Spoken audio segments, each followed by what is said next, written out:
Hello world, the 70s were a crap decade, at least in the UK. We had, for example, lots of general strikes going on everywhere. We had a 3-day week in place at one point. We had TV that it later turned out that most of the celebrities on there you couldn't trust, i.e. Stuart Hall, Jimmy Savile, etc., Rolf Harris, and so on. That, you know, it's later turned out that we couldn't trust them for anything. But one of the things that kind of was great about the 70s was the music. You think of Queen, David Bowie, even Elton John, who recognised a lot more of the more liberated times that at least a lot of us were aiming for. Homosexuality had been legalised in 1967, but by 1972 that was in full swing, and people were actually coming out on the streets and saying, yes, we're proud of the people that we are. For example, that's just one example. And the music reflected that. If we were disenfranchised, such as on the streets of Toxteth and Brixton, where we had huge rioting going on and whatever, then the music reflected that and empowered us and made us feel just a wee bit stronger. On the lighter side of things, we had, for example, ABBA. Now, Bjorn described ABBA's music as exotic at one point in the 70s.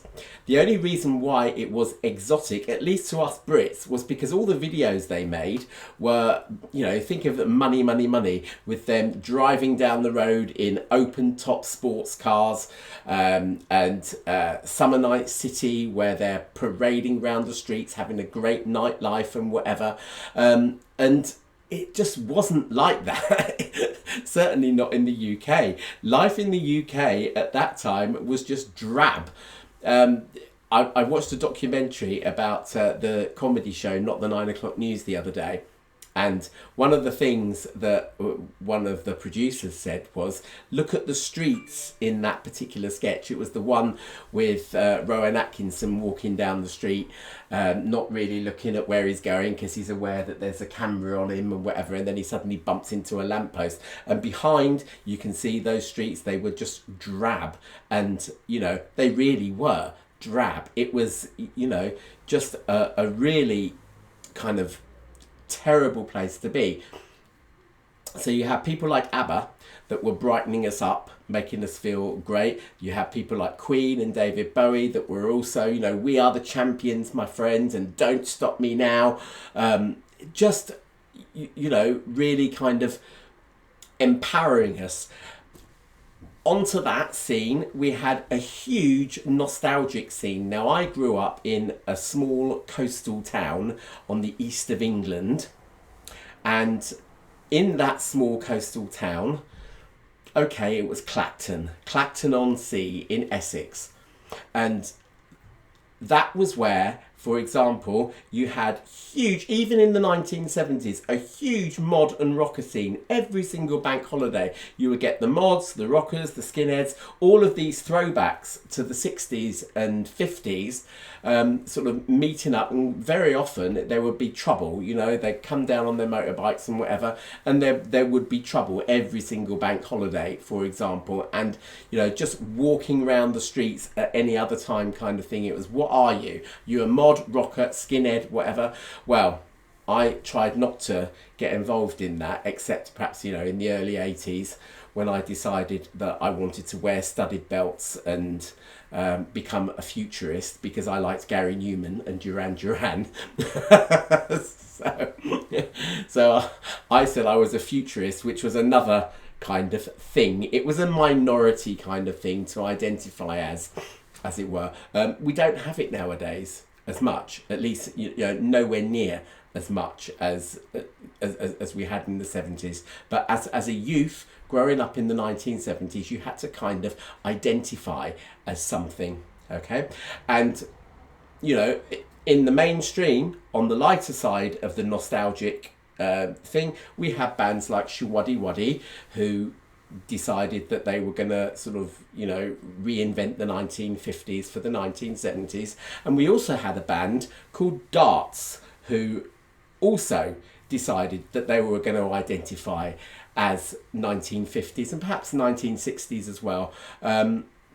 They were slightly different. I think actually Darts in the end were better than Showaddywaddy, even though Darts had a shorter lifespan. I think Showaddywaddy are still going now, and although they're younger iterations of themselves, because they'd be about 80 by now, I think the lead singer of Showaddywaddy still manages the newer version of the band, and they still go around to places, whereas Darts kind of split up ages ago.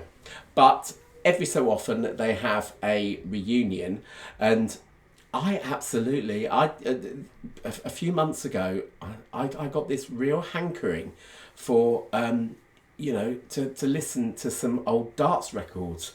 And so I found them on Apple Music. You can find the albums on Apple Music, and they are absolutely great. The musicianship is superb, and you can imagine that if you were in a bar or in a, you know, a small venue, just, you know, with a band like that playing, it would just be absolutely amazing to listen to. And so every so often I'd kind of text around my YouTube pals and whatever, and one of my YouTube pals called Greg decided that he was going to send me some Darts on vinyl because I haven't got any. So he decided that he was going to order me some, so he did. And I have here a wee package. All right, I'll turn it that way around so you don't see my address. Okay, I've done the bit here, but I haven't looked at the album yet, I promise. But I'm going to pull that out now. See how many of these tracks you remember from the 70s.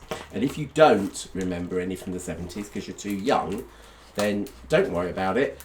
Just go onto Apple Music and look at them. Okay, just watch them. Okay, so this is Darts. It's double top. Okay, yes, that's a bit of an embarrassing 1970s cover out art thing there, but you know, this is, you know, what they were, like a 9-piece band.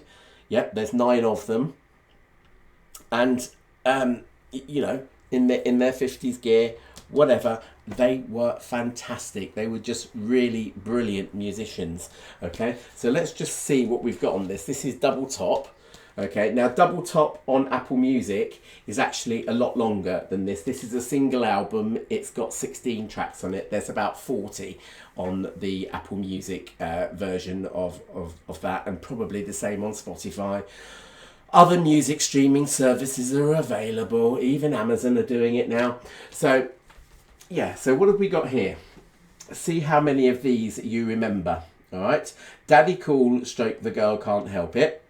That was one of their major singles. It's Raining, which is, you know, a 50s cover version. Sometime Lately, another 50s cover version. Stay Away From Them Girls, another 50s cover version. Get It, which was actually written by Darts. And the lead singer is actually this lady here called Rita Ray. What have we got here? Shotgun, which is, you know, another perennial. You Got Those Bells in My Heart, Zing Went the Strings of My Heart, and then on side 2, Come Back My Love. Fantastic song, absolutely fantastic song. And again, I think that may well be a Darts individual, sorry, a Darts original. We've got Young Blood, Late Last Night, Make It, Don't Let It Fade Away, Bones, Too Hot in the Kitchen, and The Boy from New York City, which is where this kind of stops here. But there were just so many really good cover versions that they did. This is also available on cassette. So this is a 70s stroke 80s kind of compilation album, as it were. If you find it online on one of the streaming services, then it's basically all of their 3 or 4 albums that they originally released. This is just a compilation of them because they obviously wanted you to buy the other 3 or 4 albums as well to get the songs that you've missed from here. All right, but this group here, thank you, Greg, for sending me this. It's fantastic, and it's absolutely brilliant. It's a brilliant album, brilliant group, and if you've forgotten who they were or you don't know who they are, then go ahead and listen, because you know they really are very, very good. And to add to that, they are actually going to be performing next year, COVID-19 permitting, in June at the 100 Club in London. Yes, they'll be about Ancient, and I think one or two members have sadly passed on since then.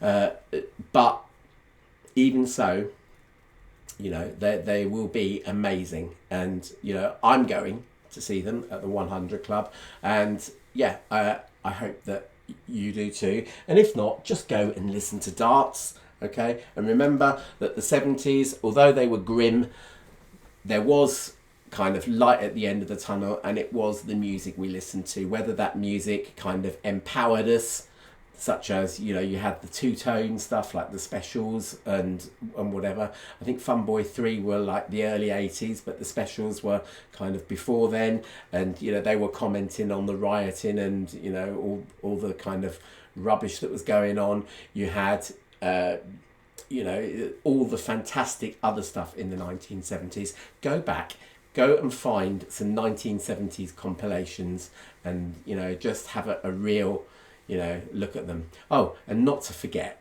who else did we have in the 70s? We had Grease. We had Hot Chocolate. You know, Grease, going back to that nostalgia time as well. You know, so yeah, great times and all. Thank you, Greg, for this. I've just unboxed it. I'm going to play it now. And I will see you all in the next video. Sorry I look a little bit pink in here, by the way. It's getting dark. It's October now, and yeah, even though it's only 2:15 in the afternoon, it's still getting dark. All right, see you later. Bye-bye.